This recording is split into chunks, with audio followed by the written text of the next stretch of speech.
Voilà, je reviens dans la troisième partie avec l'étoile sioniste qu'il faut barrer. Ça, c'est en France comme ailleurs. Il faut barrer cette étoile qu'elle infeste la justice en France, le média, le pouvoir politique et le pouvoir législatif. Ok, on va en parler donc. Des séparations de pouvoir. La séparation des pouvoirs, elle n'est pas établie en France. Les pouvoirs font ou forment un club et prennent les gens pour des esclaves. Et voilà, l'accès à ces pouvoirs-là, ils ne sont pas, donc c'est pas accessible à tout le monde. C'est accessible à une partie des gens qui sont riches, qui peuvent magouiller et payer et acheter des têtes, des voix, etc. Et tout. Donc la séparation de pouvoir, la séparation des pouvoirs, si vous voulez, nous amène à parler un peu du sionisme dans la présidentielle. Dans la présidentielle, il faut savoir que les juifs en France, ils font 500 000 Français, pas plus. Les arabes, les musulmans, ils font 6 millions. Donc il y a les lobbies sionistes, les lobbies qui, bien sûr, qui vont convaincre M. Hollande comme d'autres, comme quoi l'organisation qui met le point de plus dans les élections, ce sont les voix de juifs qui ont fait de lui un président. Donc il sort tout de suite, il va parler, soutenir les juifs, je ne sais trop quoi, etc. On lui demande de ça. Et ces demandes-là, ils vont être sans cesse jusqu'à la fin de sa période. Et à chaque fois, on fait le même chantage. Donc il faudrait dire en France non au lobby. Il n'y a pas de lobby. Aujourd'hui, si les Arabes, les musulmans s'organisent, 6 millions de voix, ils peuvent faire le poids.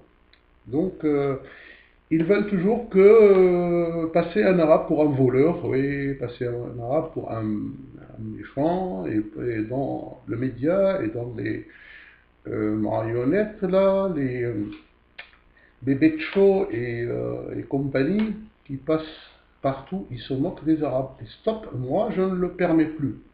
Celui qui va parler à la télé des arabes, quel que soit, je vais tout de suite lui faire des critiques et je vais critiquer les juifs et les sionistes qui font ici diviser la société en prenant les arabes pour des imbéciles.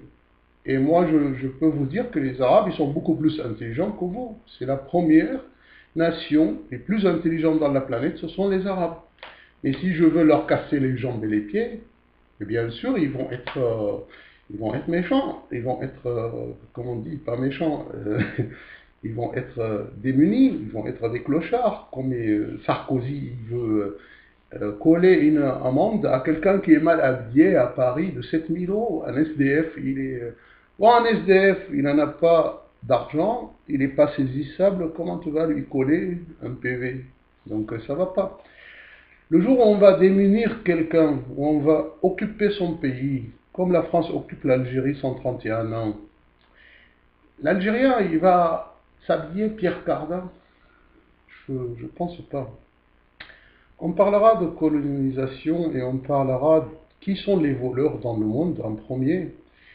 Et on en parlera de ça dans des morceaux vidéo à part, parce que on ne peut pas tout dire d'un seul coup. Il y en a tellement de choses où il faut que on parle d'un sujet après l'autre. La séparation de pouvoir, elle n'existe pas en France. Pourquoi? Parce qu'en première étape, la justice, les présidents des tribunaux, les juges et les greffiers et les procureurs, ils sont nommés par le pouvoir politique, par le ministère de la Justice. Ils ne sont pas votés par le peuple. Ça, c'est un point très important. Donc, ils sont achetés, si vous voulez, par le pouvoir politique. Il y a une partie, on mettrait des têtes, ils sont peut-être des mafieux, des sionistes, et des francs-maçons et compagnie. Ou sinon, le reste, c'est des marionnettes qui ne peuvent pas dire non. Ils ont des ordres. Et de plus en plus, on fortifie cet ordre-là. Comme les, admettons, si on parle des lois Joffre, il dit qu'un juge d'exécution des peines, il n'a pas le droit de supprimer la peine, ou il peut que l'appliquer. Donc, si le président du tribunal est un mafieux, et il fait des violations à la loi, et le procureur aussi, ce sont de mêmes mafias sionistes, alors le juge d'application ne peut pas les contredire. Et ça, c'est les lois Joffre, en gros. Donc, c'est des lois à supprimer. Ce sont des lois injustes. Et je ne sais pas si Joffre, celui-là, c'est un juif, mais je le pense. Maintenant, on va parler aussi des députés. Un député ici en Alsace, on lui présente plein de problèmes, on lui dit, regarde, la justice nous passe pour l'accuser lorsqu'on est des victimes. L'histoire, elle est comme ci, comme ci, comme ça. On va l'expliquer en détail maintenant, concernant un enfant mineur. Oui, oui, ouais, ça va pas et tout, envoie-moi tous ces dossiers, les lettres que tu as envoyées, etc. et tout ça, il n'y a pas de problème, on en parle, très bien. Eh ben, j'ai envoyé tout le dossier, tous les papiers de dossier, 2 fois. Une fois par email, à sa boîte email, et une fois sur un support papier en main propre, que j'ai déposé en main propre dans son bureau. 2 ans après, il m'a dit oui, je vous ai demandé le dossier, mais vous ne me l'avez pas apporté. Regardez ce menteur-là. On va citer les noms plus tard. On va citer les noms et adresses et tout de ces mafieux-là qui collaborent avec le sionisme. C'est du racisme officiel qui est fait par le gouvernement, par les députés, par la justice. Ils sont tous des complices et ça, je le refuse. Il faut ça. Et j'invite tout le monde qui refuse ce système à me rejoindre. Et on va tomber ce système. Et le médiateur de la République, quand je lui ai parlé comme ça, et je dis, on va tomber le système, il m'a envoyé la police ici, à la porte. Je leur ai dit, on a fait un entretien ici, dans ce bureau-là. Pendant 1h30, je lui dis, on a le moyen de tomber ce système. Ce système, il est un système raciste. Pour vous parler encore, pour ne pas quitter la ligne et l'axe principal. Le sionisme est un groupe de mafieux qui a été reconnu par l'Assemblée générale de la Nations Unies en 1974, comme quoi, dans le décret 3379, si je me rappelle, 3379, ce décret-là, il dit que le sionisme est une forme de racisme et de discrimination raciale. 165 pays dans le monde ont signé, comme quoi le sionisme est une forme de racisme et de discrimination raciale. D'accord? On va en parler un peu après de sionisme et comment il détruit les valeurs de chaque société et comment prendre les gens pour des esclaves, notamment les Américains, hein, on va en parler de tout ça. Pour qu'on ne croit pas trop aux droits de l'homme, parce que celui qui veut parler de droits de l'homme, je vais lui faire bouffer ses chaussures, il n'a qu'à venir parler devant moi de droits de l'homme et de la démocratie, devant tout le monde à TF1, à la télé. Et ça, c'est un défi à tout le monde, à n'importe quel mafieux sioniste, qu'il veut parler avec moi ouvertement devant le public, parce qu'ils se cachent la tête, ils ne peuvent pas parler en public. C'est pour ça, ça c'est le seul moyen de les soumettre, c'est de parler en public et de regrouper le public contre le sionisme. Alors, le sionisme, il a été reconnu comme une forme de racisme et de discrimination raciale. Comment ça se fait qu'on a, à votre avis, qu'on a supprimé cet article-là? Eh ben, c'est tout facile. Les sionistes sont arrivés aux Nations Unies. Aujourd'hui, ils sont regroupés, les grosses têtes sont tous des partisans ou des membres du sionisme. Ils sont des sionistes. Donc, on a fait une sorte comme quoi on a pu supprimer cet article-là.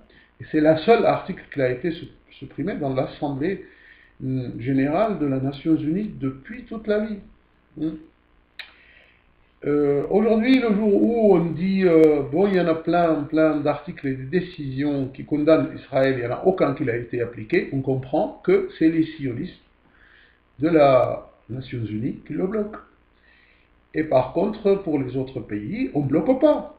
Donc, il y a ce qui s'appelle les deux poids, deux mesures. Et donc, ça n'a aucun rapport avec le droit, avec la démocratie. Comment ça se fait qu'il déclare qu'Israël, c'est un pays juif, religieux, juif de terre, juif de nation, juif. Et comment les pays qui disent nous sommes des laïcs, comme la France, les États-Unis, l'Angleterre, etc., et tout ça, la Grande-Bretagne, ils l'aident et ils assistent, et comme ils aident beaucoup de dictateurs dans la planète, comment un système laïque et un système démocratique, il se permet de soutenir un système racial et des dictateurs dans le monde. Donc ça c'est une question, il faudrait qu'il y en a un qui se cache plus la tête, qui vient, qui nous parle en public, comment ça se fait que la politique française, ils veulent aider. En fait, c'est pas aider. La France, la Grande-Bretagne, les États-Unis et tout ça, ils peuvent plus occuper, depuis le siècle passé, ils peuvent pas occuper des pays. Et lorsqu'on ne peut pas occuper, militairement parlant, des pays, eh bien, il faut mettre une base militaire avec quelques méchants, on les aide avec des armes et tout ça, pour qu'ils fassent le travail là-bas, en leur promettant un État juif, et cet État, il n'existera plus. Nixon, c'est l'un des ministres des Affaires étrangères américains, ex-ministre américain, il est juif, il est fondateur de l'État d'Israël. Justement, il y a un mois, il dit, Israël ne peut pas vivre que 10 ans. Et moi, je lui dis, elle ne peut pas vivre 10 ans. Et elle terminera là bientôt, peut-être dans 2 ans, peut-être 3 au maximum. Israël ne peut pas continuer.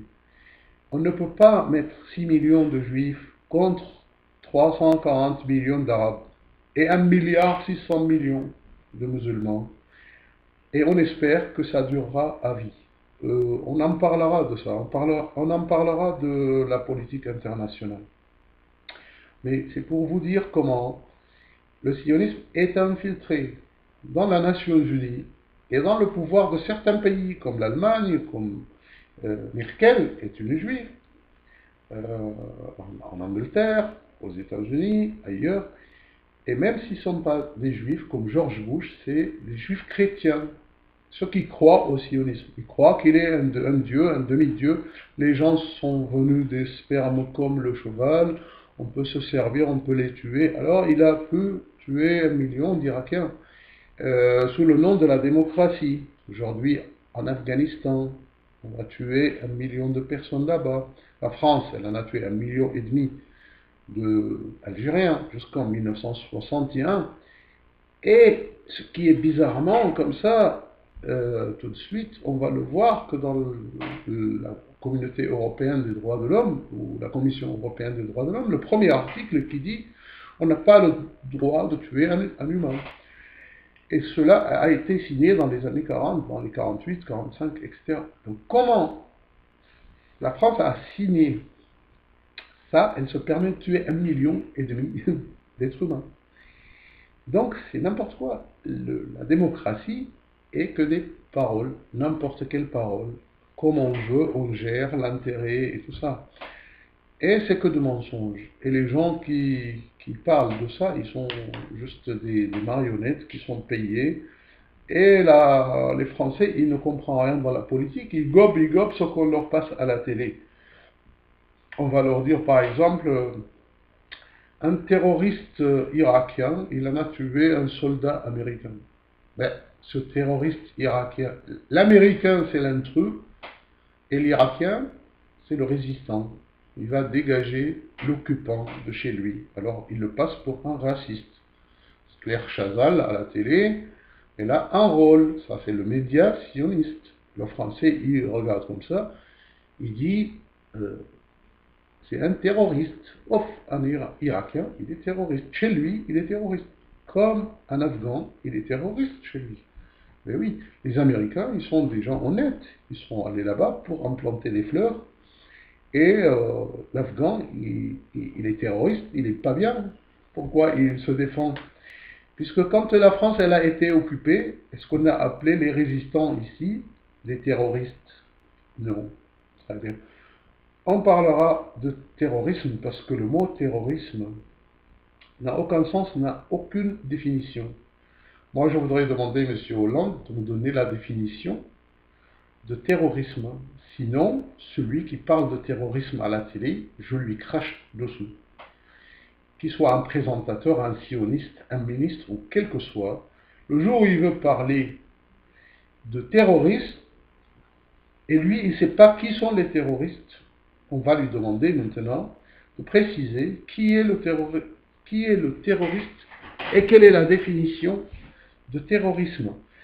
Parce que s'il y en a un de vous qui peut me donner une définition de terrorisme, à la balance, vous allez être les premiers terroristes. Les Français, les Américains, les Anglais, et tout ça. S'il y en a un qui s'appelle Copé, je ne sais pas comment, qu'est-ce qu'il fait comme travail, j'ai entendu vaguement et je ne le connais absolument pas celui-là. Il parle des enfants à l'école, des goûters d'enfants. Les Arabes, ils volent les goûters d'enfants aux Français. S'il n'était pas mort de faim, celui-là, et je suppose que c'est un juif aussi, et c'est un sioniste, il veut faire une image aux Arabes, comme quoi ils sont des voleurs. Non, monsieur Copé, moi je vais te dire qui sont les voleurs. Les voleurs sont les Français, les Américains, les Anglais, et tout ça. Pourquoi? Parce qu'un Anglais, il va coloniser des pays pour voler. Un Français, dans toute son histoire, il va aller occuper des pays et des pays pour voler le gaz et le pétrole et tout ça. C'est lui le voleur. Un Américain qui veut aller occuper des terrains et des pays qui ne sont pas à lui pour voler du pétrole, c'est lui le voleur dans le monde. Mais j'ai jamais vu un Arabe qui est allé occuper un pays et voler son pétrole.